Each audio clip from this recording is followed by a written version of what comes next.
In last week's video, I spoke briefly about the escalating lumber prices. How a simple sheet of OSB board has gone from $7 a sheet to almost $32 a sheet. And from what I hear, it's gone up some more already, and people say it's going to continue to go up. An 8-foot 2x4 was around $2 last year, and now it's like $6.50 or something like that. So I said that we were most likely going to put our cabin building project on hold. Well, as soon as I said that, I got inundated with questions. But it was basically the same question over and over and over. And why don't I just buy my own sawmill and make my own lumber? Well, I'm going to tell you why.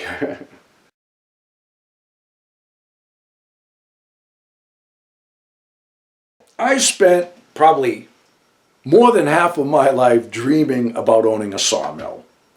Yeah, when I was a young man, I'd be looking at the hunting magazines, and there was always those little ads in the back for Woodmizer mills and maybe some other brands.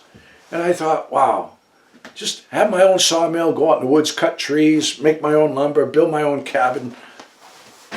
How awesome would that be? And when you look at it from that simple standpoint alone, it sounds pretty freaking sweet, doesn't it? That's because you don't know all of the other stuff that's involved with it. So when I was probably late 30s, I bought a mill. And when I was shopping for a mill, I found out that basically the less that you have to do, the less manual labor involved to make your lumber, the more the mill cost.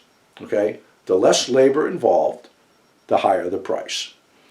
So I like a good day's work, so I bought a Timber King 1220, kind of an entry-level mill. It was a nice mill, heavy duty. But aside from that blade spinning around, everything involved with milling lumber I had to do by hand. Now, I'm not afraid of hard work. Anyone who has followed my channel knows that. I like manual labor, and I like to have that good kind of tired at the end of the day.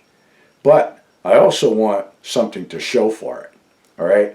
And if you have a mill that is entry level, where everything is done by hand, you're not going to have a whole heck of a lot of lumber at the end of the day. Let's just run through the process here, and I'll give you a little bit to think about.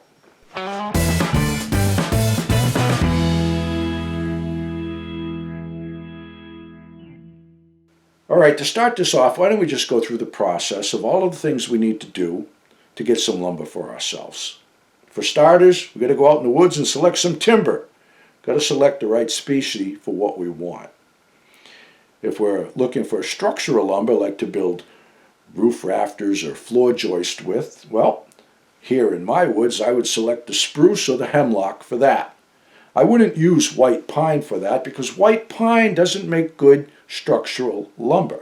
It's not very strong. If that's all I had to work with, well, where I would normally build with a 2x6, I would bump it up to at least a 2x8. If I had to use it for floor joist, which would not be my choice, but if I had to, because it was all that I had, I would put extra girders beneath it. All right? But here in my woods, I would select the hemlock or the spruce for that.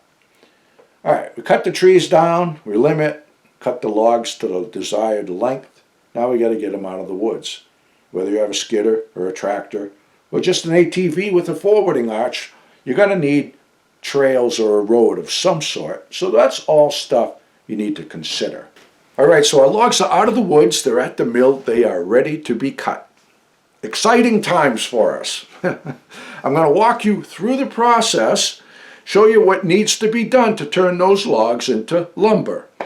And I will show you the difference between having a manual mill or having a hydraulic mill, because I've milled with both of them, and there's no comparison between the two.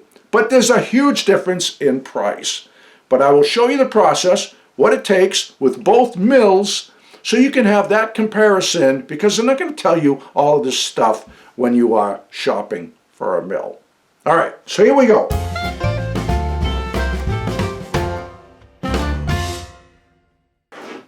So let's go through the steps of turning that log into lumber with a manual mill. We roll the log onto the mill with some PVs. Now we have to clamp it into place before we start sawing. Remember, if it's a tapered log, we have to raise that tapered edge, level out the log to get the most lumber out of that log. Timber King 1220 that I had, basically the leveling device was nothing more than a scissor jack with a few blocks of wood under it. You get it under the tapered edge, you're over there cranking just like when you're jacking up a car, raising it up. Now we have to clamp it into position against the fence before we start sawing. We raise the fence by hand, and the clamping devices with two of them that you cranked in by hand. Now the log is secure, all right? And I would run the blade through it, which was either cranking it through or I would push the whole carriage through.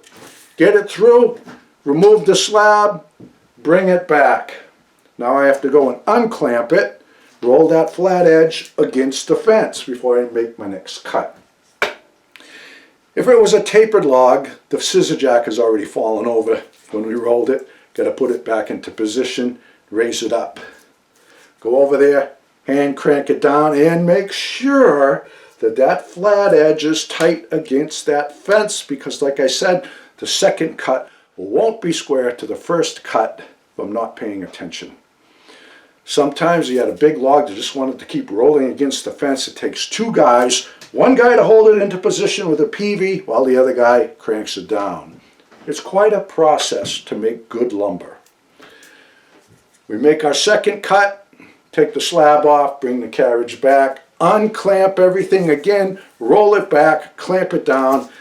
Repeat the process until we have a square cant, and then mill the boards.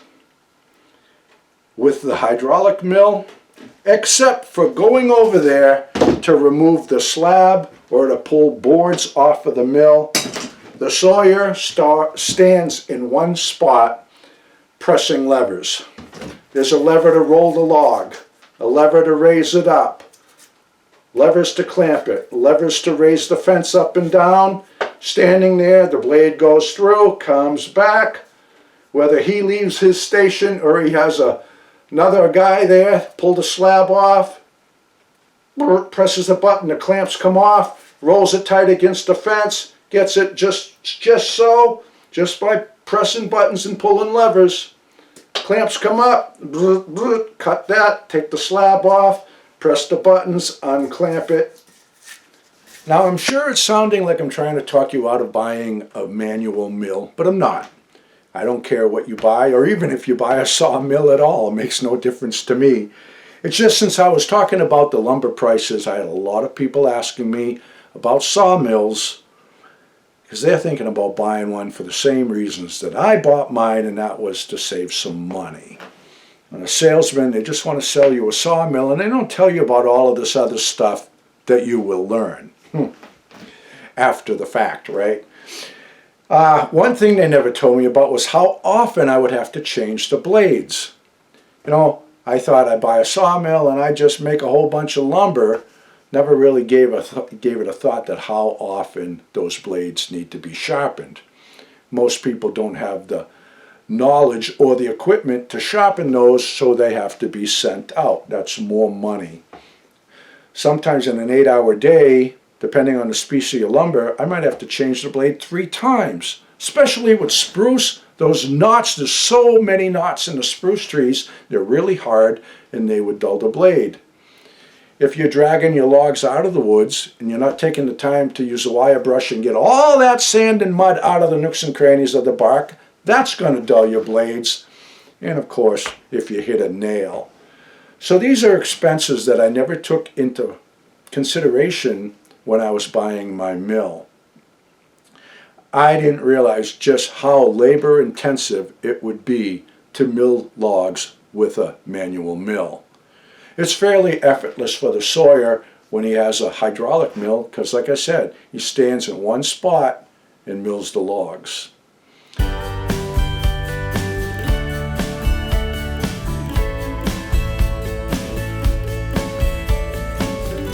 So I just wanted to share my experiences with y'all, give you a little food for thought, you know, something to chew on. Because if you're thinking about buying a sawmill, there's a lot of stuff that the salesmen don't tell you. So when you're doing it all by hand, I'm telling you, it's a lot of work. But if you're doing it as a little hobby, banging out a few things now and then, those manual mills are the way to go. You can buy a mill for a few $1,000s, and the hydraulic ones can go up into around 50 grand. So think about what you want. Is it more for personal or for production? But basically the bottom line is you have to decide how much money you want to spend and how hard you want to work. And that's about it. So I hope it helps you out. All the best to you folks. God bless. Frankie and the boss out walking in the woods, living life happy and free. Tracks in the snow everywhere they go, there's a pokey way up in that tree. A beaver built a pond where they have some fun, taking life a day at a time. Best friends until the end, Frankie and the boss, Frankie and the boss, Frankie and the boss.